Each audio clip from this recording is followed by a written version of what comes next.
হাসিনা আছে একটা নিরাপদ জায়গায়, সেই জায়গা থেকে তাকে আনার কোনো সাধ্য কি কারো আছে? ভারত কি এটা কোনো প্রতিক্রিয়া দিচ্ছে? ভারত বলছে নোটেড, যুদ্ধাপরাধীদেরকে যখন বিচার করা হচ্ছিল, একের পর এক ফাঁসি হচ্ছিল, খালেদা জিয়ার সামনে থেকে দীর্ঘ 14 বছরে একটা বালুর ট্রাক সরাইতে পারে নাই হাসিনা, একটা গুলিও নিজের হাত দিয়ে করে নাই, আমি একমত। স্বরাষ্ট্রমন্ত্রী কামাল একটা গুলিও নিজের হাত দিয়ে করেন নাই, আমি একমত। ইভেন আইজিপিও হয়তো করেন নাই। শাটডাউন কর্মসূচিটা আমার মনে হয় জাতি বিরক্ত, এটার আর ছাড়া পাওয়া বাংলাদেশে খুব কঠিন হবে, বিকল্প কোনো ব্যবস্থা থাকতে হবে। আর দ্বিতীয়ত, আওয়ামী লীগ তো প্রকাশ্য রাজনীতি করছে না, সরকারেরও নিশ্চয়ই এমন প্রস্তুতি ছিল যে এটা প্রতিরোধ করার, সেটারও একটা প্রভাব থাকতে পারে। তো এই কারণে আমার মনে হয় যেন যে কর্মসূচির কথা বললেন আপনি, সেটা অত ওইভাবে সারা দেশে হয়নি, কোথাও কোথাও তো হয়েছে বিক্ষিপ্তভাবে, সেটাকে কিন্তু আবার মানদণ্ড হিসাবে ধরে যাওয়ার মতো আমি দেখছি না, এই কারণেই।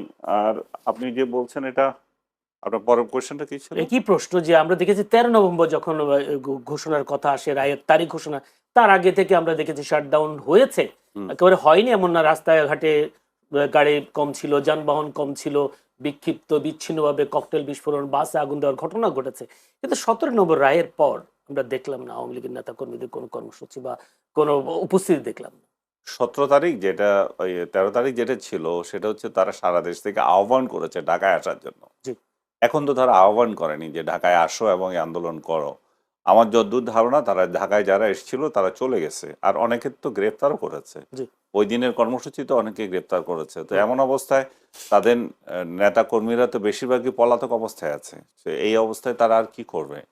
আমার মনে হয় সেই কারণেই এটাতে তেমন প্রভাব পড়ছে না। 17 তারিখ যেভাবে ছিল, 13 তারিখ যেভাবে ছিল, সেটা এখন নাই।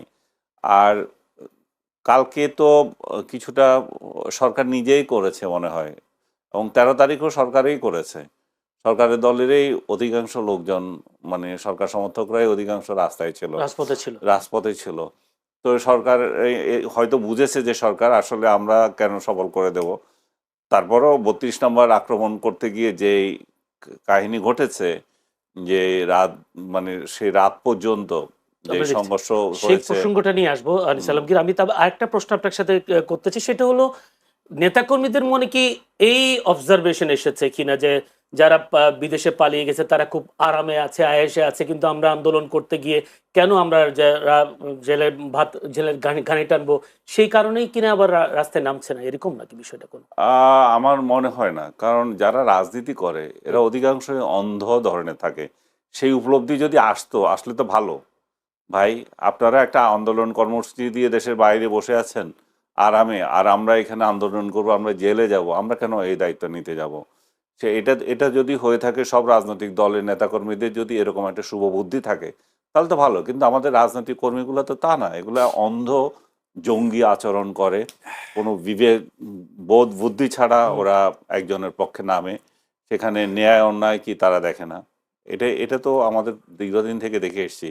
তো আওয়ামী লীগের নেতাকর্মীদের যে ওরকম বোধ থেকে তারা নামে নেয়, সেটা আমি বিশ্বাস করি না। তারা এখনও তৃণমূল পর্যায়ে শেখ হাসিনার জন্য তারা নিবেদিত প্রাণ। আমি এমন লোক খুবই কম দেখছি যে এত বদনামের পরেও শেখ হাসিনার বিরুদ্ধে এত প্রপাগান্ডা কিংবা এত সত্যতা সব মিলিয়েও তাদের কাছে এটা কিছুই না। তারা বলছে শেখ হাসিনা যেরকম বলছে we don't care, I don't care, তারাও উই ডোন্ট কেয়ার, এবং তারা ওই পদ্ধতিতেই আছে। তারা তাদের নেত্রী কোনো ভুল করতে পারে না, তারা এই আইডিওলজিতেই আছে। তাকে পাত্তাই দিচ্ছে না এটাকে।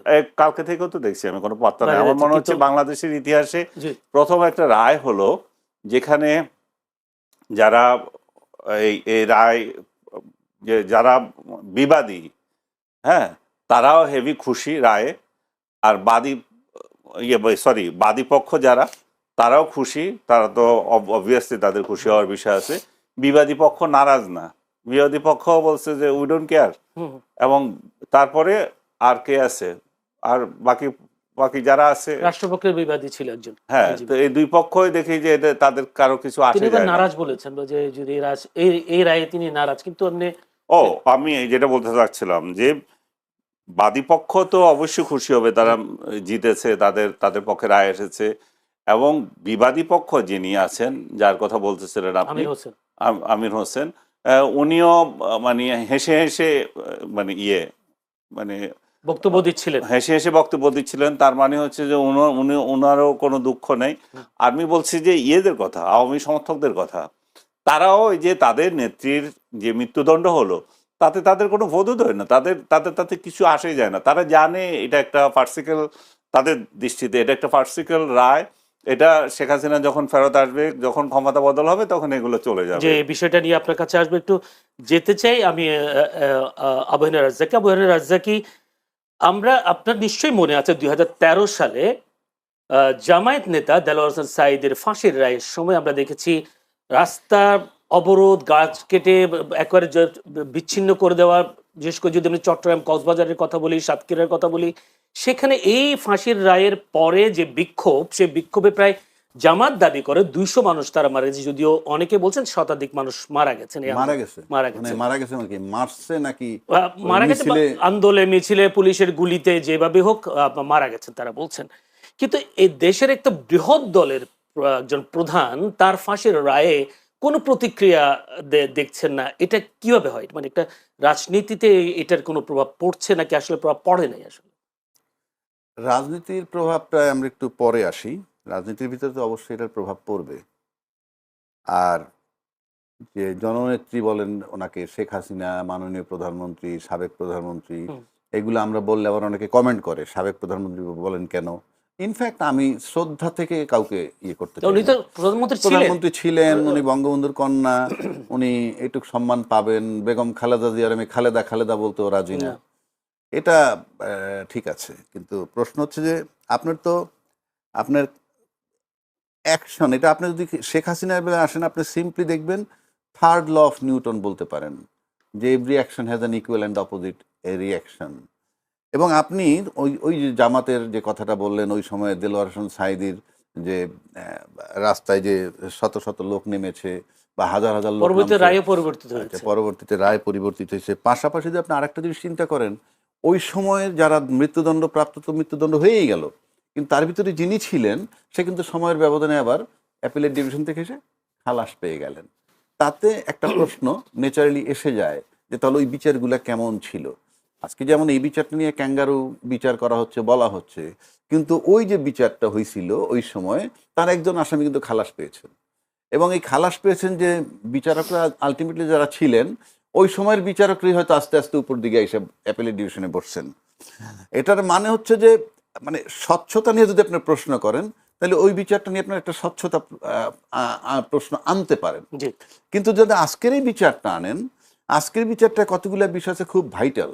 যেমন যে সমস্ত মামলা, যেমন শেখ হাসিনা একটা গুলিও নিজের হাত দিয়ে করে নাই, আমি একমত। স্বরাষ্ট্রমন্ত্রী কামাল একটা গুলিও নিজের হাত দিয়ে করেন নাই, আমি একমত। ইভেন আইজিপিও হয়তো করেন নাই, বাট আইজিপির হুকুমটা পুলিশের কাছে গেছে। আইজিপিকে হুকুমটা দিল কে? সেই হুকুমের আসামির বিচারটা হয়েছে। তো সেক্ষেত্রে তো প্রধানমন্ত্রী বলেন আর স্বরাষ্ট্রমন্ত্রী বলেন, তারা তো থানার ওসিকে হুকুম দেবে না, ন্যাচারালি এটা আইজিপির কাছে আসবে। সেই হিসেবে বিচারটা করার ক্ষেত্রে রাজসাক্ষীটা খুব ইম্পর্টেন্ট ছিল। সেদিক থেকে একটা বিষয়। আর একটা ইউএনের যে রিপোর্ট, সেই ইউএন রিপোর্টটাকে সে আবার করোবরেট করছে, মানে সমর্থন করা। মানে এগুলো বিচারের দিক থেকে মোটামুটি আমি বলবো, আমি তো আর ভিতরে লয়ার ছিলাম না, তো মোটামুটি স্বচ্ছ বলে। এখন ন্যাচারালি উল্টা দিকের যিনি লয়ার আছেন, উনি যে বলছেন সঠিক বিচার হয় নাই, আপিল করলে খালাস হবে, আমি একমত, উনি বলতেই পারেন। আর এটা আপিল করার জন্য স্কোপ হইলেও ওনাকে এসে আপিল করতে হবে উইদিন 30 days। এখন আসলে আপনার প্রতিক্রিয়াটা যদি আপনি লক্ষ্য করেন, 13 তারিখ কিন্তু একটা ডেট দিছিল কি, রায় কবে দিবে সেইটা নির্ধারণ করার জন্য। তার মানে কি, আমার কাছে মনে হচ্ছে যে আদালত বলেন, সরকার বলেন, স্বরাষ্ট্রমন্ত্রী বলেন, নিরাপত্তার তারা বোধহয় একটা টেস্ট কেস করছেন যে 13 তারিখ আমরা দেখি প্রতিক্রিয়াটা কি হয়। এবং এই 13 তারিখ দেখার পর কিন্তু ওই দিন যদি খুব ভালো ব্যাপক প্রতিক্রিয়া হইতো, কারণ আমাদের দেশের রাজনৈতিক প্রতিক্রিয়ার শর্তই হইল ভাঙচুর, জ্বালাও পোড়াও, আর কোনো কথা নাই। ভাঙচুর, জ্বালাও পোড়াও ম্যান্ডেটরি। আমি সভ্য জগতের কথা আমি দেখি নাই, পৃথিবীর বহু দেশ, বায়ু দেখছেন, আনিস আলমগীরও দেখছে, যে একটা প্লাকার্ড লাগায় এক জায়গায় রাইখে আসে, ব্যাস ওখান থেকে তুলে নিয়ে তারা প্রতিক্রিয়া দেখে তার উপরে। কিন্তু আমাদের দেশে এটা 13 তারিখ যখন ব্যাপকতা লাভ করেনি, 17 তারিখ ডেট দিয়ে দিছে। ওই দিন যদি ব্যাপকতা লাভ করতো তাহলে হয়তো ডেটটা আরেকটু পিছাইতেও পারতো। সুতরাং প্রতিক্রিয়ার দিক থেকে আপনি এটা খুব ভালো প্রতিক্রিয়া হয় নাই, যেটা ভাঙচুর যেটা বলার। এবং এক্ষেত্রে মানে শেখ হাসিনা, বঙ্গবন্ধুর কন্যা, 16টা বছর শাসন করছেন। আজকে দেখলাম একটা পত্রিকা আসছে, আমার দেশ পত্রিকায়, 230 বছরের ইতিহাসে উনি দ্বিতীয় মহিলা সরকার প্রধান যার মৃত্যুদণ্ড হলো। এখন আপনি আসেন কি মানে প্রতিক্রিয়াটা এখানে মনে করেন সবার আগে ডিমোরালাইজড হয়ে গেছে স্বয়ং শেখ হাসিনা। হুম। কারণ কোথাও তার আমি একটা আমি একটা প্রশ্ন করছি, আমরা যখন শেখ হাসিনা ক্ষমতায় ছিলেন, তার আশেপাশে মন্ত্রী বা এমপি যারাই ছিলেন, কিংবা যারা স্বতন্ত্র প্রার্থীতে হয়েছে, নির্বাচিত হয়ে এসছেন আওয়ামী লীগের, তাদের তো আমরা অনেক বক্তব্য শুনতাম, শেখ হাসিনার গায়ে আঁচড় পড়লে আমরা একেবারে জীবন দিয়ে দিব, এই করব ওই করব, অনেক কিছু করবো। কিন্তু দলীয় প্রধানের একজনের একটা রায়, সেই রায়ের প্রতিক্রিয়ায় তেমন কোনো না আসা, প্রতিক্রিয়া না আসাটাকে আপনি কিভাবে দেখছেন? আমার প্রশ্নটা ওই জায়গায়। প্রশ্নটা হলো এই জন্যই যে একটা কথিত কথা আছে না, যে বালুর ট্রাক সরাইতে পারে নাই বেগম খালেদা জিয়ার জি। সামনে থেকে দীর্ঘ 14 বছরে একটা বালুর ট্রাক সরাইতে পারে নাই। একইভাবে যদি আপনি দেখেন যে শেখ হাসিনা যে পরিমাণ, আনিস আলমগীর অনেক জায়গায় বলছে 2 কোটি কর্মী আছে, অনেকে বলছে অনেক কর্মী আছে, এবং ইউনূস সরকার এমন একটা সরকার, আমি একেবারে মোটামুটি আমার দেখা এক্সপেরিয়েন্স, প্রশাসন তাকে কোঅপারেট করে না, একান্তই যেটুক না পারতে সেটুক করে। রাজনীতিবিদরা তেমন কোনো মানে কোঅপারেশন তাকে করে নাই। তা সত্ত্বেও, এবং আপনি নিশ্চিত থাকেন, বিনা বিচারে হত্যা নাই, আয়নাঘর নাই, ক্রস ফায়ার নাই, এটা নিশ্চিত হওয়ার পরেও কর্মীরা যখন বের হইতে পারে নাই, এটার মানে হচ্ছে নাম্বার ওয়ান, তাদের মোরাল কারেজ নষ্ট হয়ে গেছে। মোরাল কারেজ এমন একটা জিনিস, ওই আমাদের সাথে অনেক লোকেরই তো কথা হয়, আওয়ামী লীগের বলেন বা বিএনপির বলেন, কথা হয় মোরাল কারেজ নষ্ট হয়ে গেছে। এবং যে জিনিসটা ভাবছিল যে এই বোধহয় চলে গেল, ইউনূস সরে গেল, এই বোধহয় নির্বাচন চলে আসলো, এবং নির্বাচন হলে কারা সরকারে আসবে সেটা তারা জানতো, সেই সরকার আসলে যে তাদের জন্য সহায়ক হইতো, ইতিমধ্যে তা প্রমাণিত হয়ে গেছে। কিন্তু দিনে দিনে যাইতে যেতে হঠাৎ দণ্ডটা যখন হয়েই গেল, একেবারে দাপাস করে তারা ডিমোরালাইজড হয়ে গেছে। এখন মানসিক বল তাদের প্রতিদিন কমতে থাকবে, আমি আপনাকে বলছি। বাড়ার কোনো স্কোপ নাই, কারণ আপনি এই সুযোগে যখন কিছু করতে পারেন নাই, দেয়ার ইজ নো চান্স। এক নম্বর, এই যে সে ডিমোরালাইজড হয়ে গেছে, এবং সে ডিমোরালাইজ হওয়ার কারণে এখানে বর্তমানে গত 17 মাসে আমরা যাদের বডি ল্যাঙ্গুয়েজে যে সমস্ত রাজনৈতিক দলের দেখছি যে তার পক্ষপাতিত্ব করতে চায়, রাষ্ট্রপতি অপসারণ হয় না, এইসব বিষয়গুলো যদি সব আপনি এনে মিলান, আবার আমি এটা আলোচনা করছি, কেউ কেউ বলছে ইনক্লুসিভ নির্বাচন, ইয়েস ইনক্লুসিভ নির্বাচন মানে আওয়ামী লীগ সহ, এই বলাটা অপরাধ না। কিন্তু আপনি যদি চক্ষু বন্ধ করে ভাবেন, তাহলে কি হয়, এই জুলাই এই কেলেঙ্কারির সময় আপনি ইনক্লুসিভ নির্বাচন চাচ্ছেন, এটা কিছুটা মনে হয় না যে ওই যে যেহেতু সরকার বলছে রায় না হওয়া পর্যন্ত নির্বাচন কি কার্যক্রম স্থগিত থাকবে, তখন এতে মনে হয় তারা জুলাই চেতনার বিরুদ্ধে যাচ্ছে। এইরকম যারা করতেছেন তারাও ডিমোরালাইজড হবে, বিকজ এমন একটা জায়গায় এখন এই আওয়ামী লীগকে নিয়ে কেউ নির্বাচনে আনতে চাচ্ছে কিনা, এরকম কিন্তু এরকম কথা আসছে, ইনক্লুসিভ নির্বাচন চাই, কিংবা বন্ধ ব্যান্ড করাটা, আমি ব্যান্ড করার পক্ষে বিপক্ষে বলছি না, যে আমরা ব্যান্ড করবো কেন, জনগণের ব্যাপার, সরকারের ব্যাপার, ঘোষণা দিয়েছেন নেদারল্যান্ডের সাথে, সেটাই বলছি। এই কারণে বলছি ডিমোরালাইজড হয়ে গেছে। এবং এই ডিমোরালাইজের সাইড এফেক্ট কি জানেন? এখানে আমার প্রশ্ন হচ্ছে কারণটা কি? আমার প্রশ্ন ছিল এটা, যে কারণটা কি, তারা যারা বিদেশে বসে আরাম করছেন, নেতাকর্মীরা কারাবন্দী হচ্ছেন, নির্যাতনের শিকার হচ্ছেন, সেই কারণে ডিমোরালাইজ হচ্ছে। না, সেই কারণটা তো এখন অ্যাড হবে। এতদিন মনে করেন একটা হোপ ছিল, আমার নেত্রী আছে, কেউ কিছু করতে পারবে না, যখন এটা হয়ে গেছে তখন এখন এই নানান কোশ্চেন আসবে, হাউ লং আমরা সাফার করব। কারণ এখানে যারা আটকা পড়ছে তাদের কাছ থেকে টাকা এক্সওয়াইজেডরা নিয়ে তাদেরকে কিছু সেভ করছে, থাক আমরা দেখব, ওখান থেকে তারা টাকা হারাইছে, এখন তারা ডিমোরালাইজ হয়ে গেছে, আমাদের আর হোপ নাই। শুধু তাই না, এই মৃত্যুদণ্ড হওয়ায় তার আশেপাশে অন্য দেশে তার সারাউন্ডিং যারা আছে তারাও এখন ডিমোরালাইজড হয়ে যাবে, এবং তারা চিন্তা করবে এই যে এখান থেকে সরে যাব কিনা, কারণ নিরাপত্তার অভাব বোধ করবে সবাই। সেই জায়গাটা একটু আসবো আপনার কাছে, আমি একটু আনিস আলমগীরের কাছে আবার একটু যেতে চাই। আনিস আলমগীর, অ্যাডভোকেট আবহিনা রাজাকে একটু করে বলার চেষ্টা করেছেন যে বিএনপির বিরোধী যারা, তাদের পক্ষ থেকে বারবার একটি কথাই বলা হতো যে তোমরা এমন নেতাকর্মী যারা খালেদা জিয়ার বাসার সামনে থেকে ট্রাক সরাতে পারোনি, কিংবা তোমরা মিছিল করে তোমরা কারাগারে দিয়ে এসছো বেগম খালেদা জিয়াকে। এই বয়ানটা এবার শেখ হাসিনার বিরুদ্ধেও ওঠার সুযোগ আছে, হলো কিনা, যে আওয়ামী লীগের প্রতিক্রিয়া না হওয়ার কারণে? না, আমি সেটা মনে করছি না। কারণ রাজ্জাকি সাহেব যে বারবার বলছে ডিমোরালাইজড হয়ে গেল, তাহলে আমাদের ঘটনাগুলো বিশ্লেষণ করতে হবে, কেন এটা কি ডিমোরালাইজড ওনার মনে হচ্ছে। এটা ডিমোরালাইজের কোনো ঘটনা না। আপনি যদি খেয়াল করে থাকেন যে খালেদা জিয়ার মামলার কথা আপনি উদাহরণ দিচ্ছেন, সেই সময় প্রতিক্রিয়া কি ছিল? তেমন কিছু তো হয়নি। খালেদা জিয়া জেলে নিয়ে গেছে না, আমি সেটাই সাজা দিয়ে বলছি। দিছে না, কিন্তু প্রতিক্রিয়া কেন হয় নাই? কারণ এই রাজনৈতিক দলের কর্মীরা জানে এগুলা অর্থহীন, খালেদা জিয়ার কিছুই হবে না এগুলা দিয়ে, তাদের মধ্যে সেই মনোবল আছে। কিছু হয়নি মানে তাকে 2 বছর জেলের একটা কিছু হয়নি। হয়েছে, কিন্তু তারা তাৎক্ষণিক, আপনি তো চাচ্ছেন যে তাৎক্ষণিক কিছু হয়নি কেন? জি, তাৎক্ষণিক হয়নি এই জন্যই যে তারা এমনিতেই রাজপথে নির্যাতিত, তাদের উপর কি না হয়েছে, ভুয়া মামলা দিতে দিতে তো শেষ করে দিয়েছে। সেই পর্যায়ে তারা রাজপথে নামাতো হয় জেলে যাওয়া নয় গুম হওয়া, এরকম পরিস্থিতি ছিল। এই পরিস্থিতিতেও তারা যেটুকু করার সেটুকু করেছে, কিন্তু তারা কি সবাই রাস্তায় নেমে জীবন দিয়ে দেবে এটাই আশা করে কেউ? না, করে না। কিন্তু তারা সেটার প্রয়োজন মনে করে না। কিন্তু আপনি উদাহরণ যেটা দিচ্ছেন সেটা হচ্ছে সাইদির ঘটনা, যে এরশাদ আমলও কিন্তু একই ঘটনা ঘটেছিল, এরশাদের ক্ষেত্রেও সেটাও একই রকম প্রতিক্রিয়া, আহামরি কিছু হয়নি। শেখ হাসিনার ক্ষেত্রে যেটা হচ্ছে সেটাও আহামরি কোনো প্রতিক্রিয়া হবে না, কেন হচ্ছে না? এবং আপনারা এগুলো উদাহরণ দিচ্ছেন জামাতের আমলে যেটা হয়েছিল, জামাতের আমল বলতে জামাতের আমল মানে জামাতের ক্ষেত্রে যেটা ঘটেছিল, আচ্ছা, যে যুদ্ধাপরাধীদেরকে যখন বিচার করা হচ্ছিল, একের পর এক ফাঁসি হচ্ছিল, তখন এটা ক্লিয়ার বার্তা ছিল এরা আর টিকবে না, এদেরকে ফাঁসি হয়ে যাবে।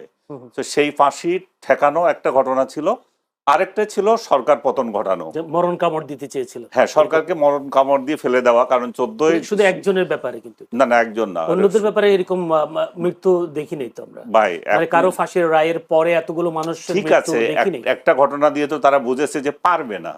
এই ঘটনা দিয়ে তারা যখন পরাজিত হয়েছে, তারা দেখেছে যে সরকার পতন ঘটানো এত সহজ না।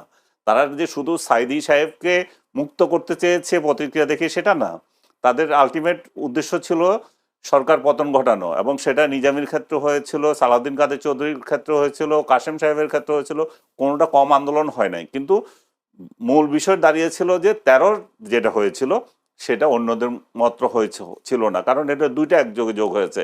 একটা হচ্ছে সাইদি সাহেবকে প্রতিক্রিয়া দেখানো, আর একটা হচ্ছে যে এটাকে যদি সরকার যদি পতন ঘটাতে পারি তাহলে কিন্তু আর কোনো বিচার এগুলো হবে না, এবং আলটিমেটলি সেটা কিন্তু প্রমাণিত হয়েছে। এখন শেখ হাসিনার ক্ষেত্রে আপনি সেটা কিভাবে আশা করছেন? ওরা তো কেয়ারই করে না, ওরা তো বলছে উই ডোন্ট কেয়ার। এরা তো খুব ভালো করে জানে শেখ হাসিনার কিছুই হবে না এই ধরনের মামলায়, এই ধরনের রায়তে, কারণ শেখ হাসিনা আছে একটা নিরাপদ জায়গায়। সেই জায়গা থেকে তাকে আনার কোনো সাধ্য কি কারো আছে? এবং বাংলাদেশ যদি আরো 14টা চিঠিও দেয়, ভারত কি এটা কোনো প্রতিক্রিয়া দিচ্ছে? ভারত বলছে নোটেড। দেখেছি, হ্যাঁ আমরা এটা দেখেছি। ভারত কি বলছে? আমরা দিব না দিয়েছি, কিসে বলেন নোটেড, তার মানে আমি তোমার এটা দেখলাম, এটার কোনো গায়ে মাখার কিছু নাই। সো এবং আমাদের একজন উপদেষ্টা এখন ওইখানে ভ্রমণ করছে এখন, বা কালকে যাবেন কালকে। তো উনি গিয়েও যে বড় কিছু করবেন তা তো না, কেউ তো আশা করে না যে খলিলুজ্জামান নিয়ে আসবেন। আপনাকে অসংখ্য ধন্যবাদ। আমি সেই কারণে এটা হচ্ছিল না। একটা প্রশ্ন নিয়ে আসবো, সেটা হচ্ছে যদি শেখ হাসিনাকে ফেরত না দেয় সেটা নীতি বহির্ভূত কিংবা চুক্তি বহির্ভূত হবে কিনা, সে বিষয় নিয়েও আমরা আলোচনা